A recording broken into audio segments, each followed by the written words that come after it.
start again with questions from the audience. And Jim, do you want to get us going here? First of all, gentlemen, good luck this year. And Paul, there's been so much talk about the great expectations of this team and where you want to go. Can you talk about the pitfalls that are out there that you have to be aware of so that you can get past them to get to where you want to go?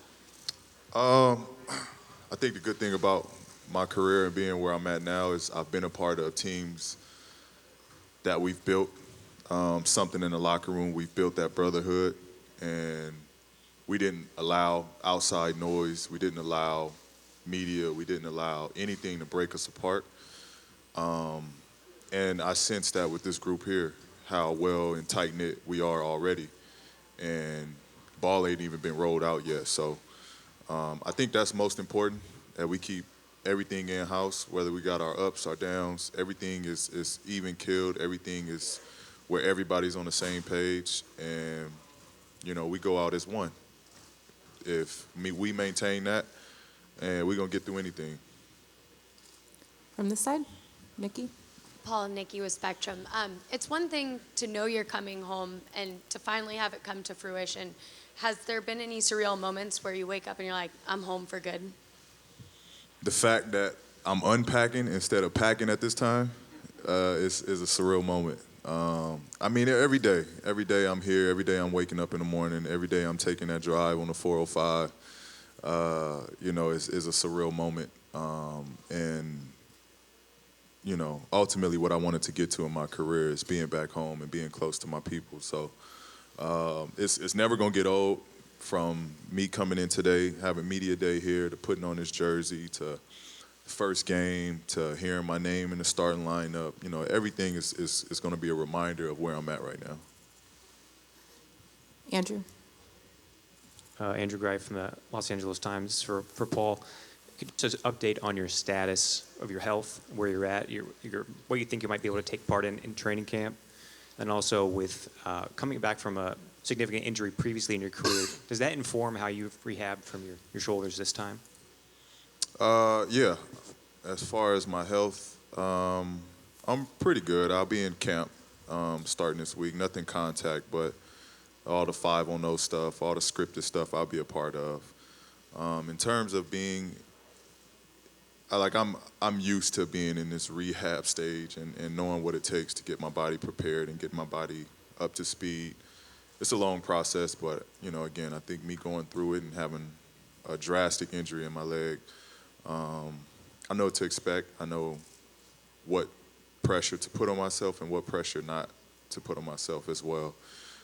That comes with a lot of stress when you're going through rehab. So I'm just in a good place. I know what I need to do. I know what I'm capable of, and ultimately I know when my body's ready.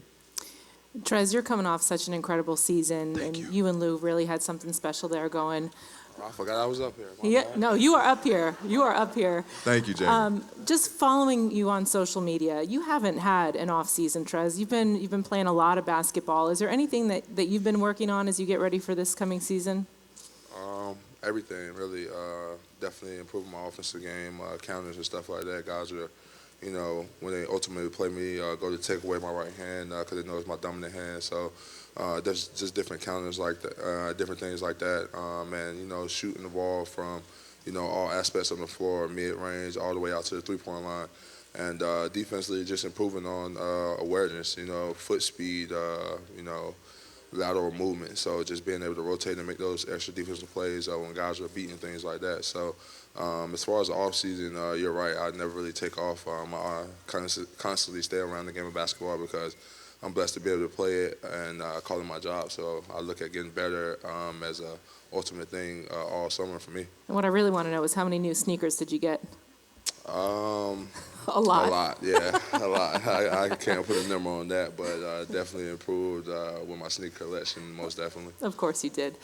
Question here in the front row. Kurt? Hey, Paul. Mark Medina, USA Today. What do you make of the trend league-wide where there's teams that have a duo of stars as opposed to a big three, and how do you think that might affect the dynamic? I mean, I think Boston did was special. I think what Miami did was special.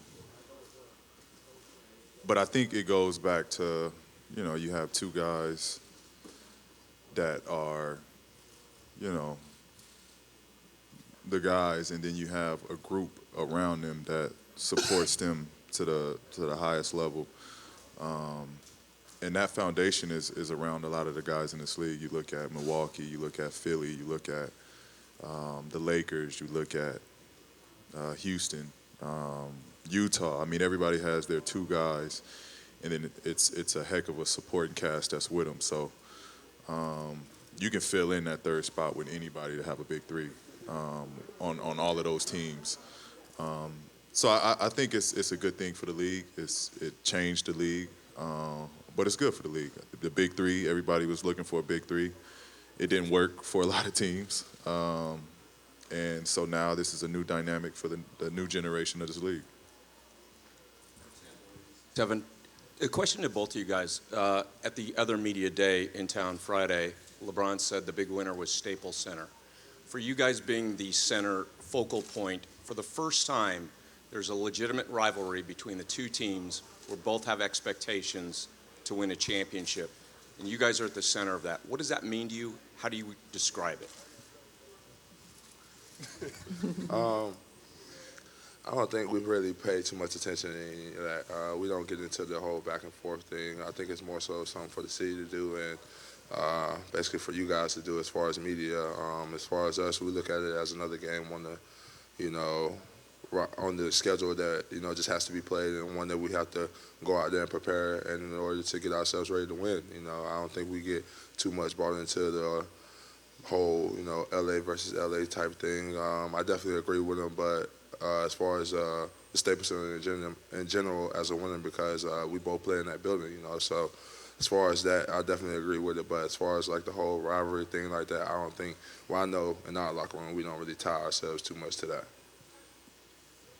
I say the same thing. I agree with what Brian said. The Staples Center is where you want to be with the team we got and with the team they have. But I don't put that pressure that's the team that we necessarily have to compare ourselves up to 29 other teams that we got to go ahead and go against and compete against. It's not a head-to-head battle of LA thing. We got to come out, we got to play, we got to do what we got to do. Same way the 29 other teams got to do. Dan. Hey guys, Dan Wicke with the Los Angeles Times. Question for both of you.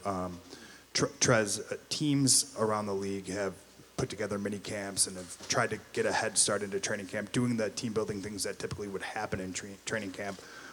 How far along are you guys on that? Paul talked about it a little bit. How far along are you guys on that process? And then my question, Paul, you've been in this league a little longer. Do you think that's happening because guys realize how quickly things can change, whether it's player movement or whatever, so when you have a good opportunity, you try to maximize the chance you have? I definitely think we're, farther along than people actually think. We've came in probably, right after Memorial Day weekend, and we've been playing pickup, and guys have been lifting weights and getting the extra cardio in and getting prepared to, what we're about to have come on Monday when we come in for the first day of actual training camp, and then going out to Hawaii, which is, an improvement of the team bonding and team building, even going over there. But, we've been going for a while, and, we just don't have that whole media source of everybody coming in watching us. We're kind of those ones that kind of work behind the closed scenes and, get the job done. So we're a lot further along than people actually think, so.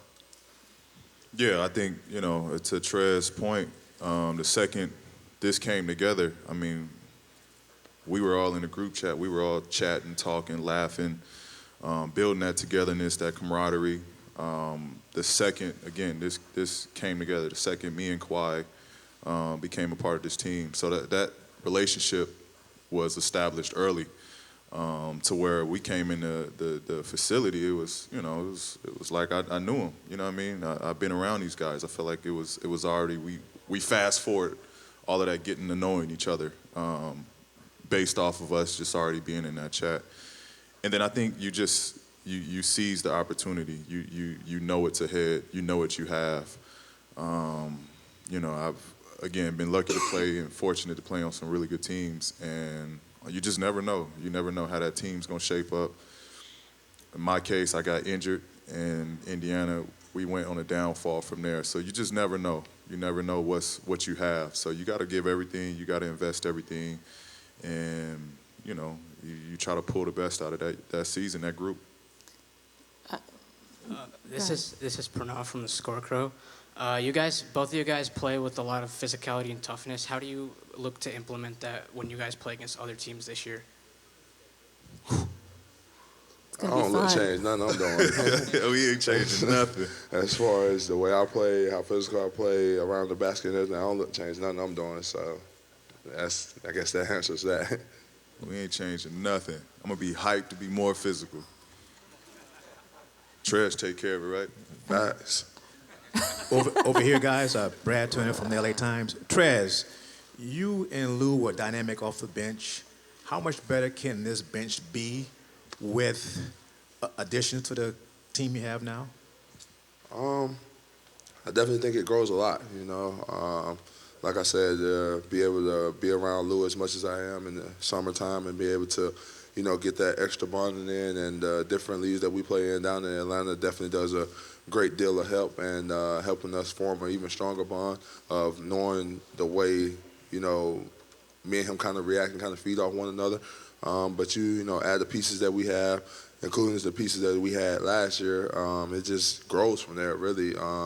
You know, I definitely think it's still going to be the same thing as me and Lou being the head of that snake, coming off the second bench and coming off the bench of, you know, leading that group. But we have a lot of, you know, guys that can definitely step in and do a lot more different things than what guys could do in the previous times for us, you know. So I definitely think it improves us way more than it does hurting us. Like I said, we got different guys that come in and give a defensive presence on the floor, so we could definitely, you know, save Lou to certain aspects of, you know, on the other end of the floor, you know. So I definitely think it's going to help us out a lot. Beth Harris, AP. This is for Paul. I know you're in rehab mode now, but how seriously would you consider playing in the Olympics next year? I would love to. You know, hopefully, God willing, I can get through a season healthy. And when that time comes, I would love to be a part of the Olympics and represent. But you know, this comes first, obviously, and getting through this year, giving everything into this year, and you know, hopefully by June, you know, we the last team standing, and I'll deal with it at that point.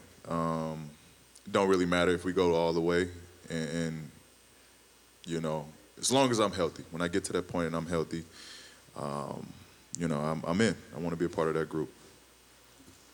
And last one, where's Mark? Paul, Mark Wicker from Southern California News Group. How much have you envisioned what this team is going to look like defensively? It was already a good defensive team. Now you've added two premier defensive players. As far as versatility and just being able to adjust during games, how have you envisioned it? It's going to be scary. I mean, we got Lou Will. No, it's going to be scary. You know, with myself, Trez, Kwai, Pat, Sham, Mo, Rodney. I mean, we really got a chance to do something special on the defensive end. And I think it's going to be an energetic thing. Watching Pat get out there and picking somebody up 94 feet, that's going to get me going. You know, it's going to get Kwai going. And it's just going to become contagious on a nightly basis. So I honestly think for the first time, people is going to be excited to watch the defensive side opposed to watching the offensive team. So, you know, it's going to be fun. We can do a lot. It's a lot of versatility with what we can do. Guys guarding multiple positions, guys guarding bigger, guys guarding smaller. It's just a lot that we can go with. And it's a lot of guys that's committed to playing on that side. Who's going to score? You got to ask the other teams that. It's a question for them to answer. All right, thank you guys. Paul George and Montrezl Harrell, thank you guys.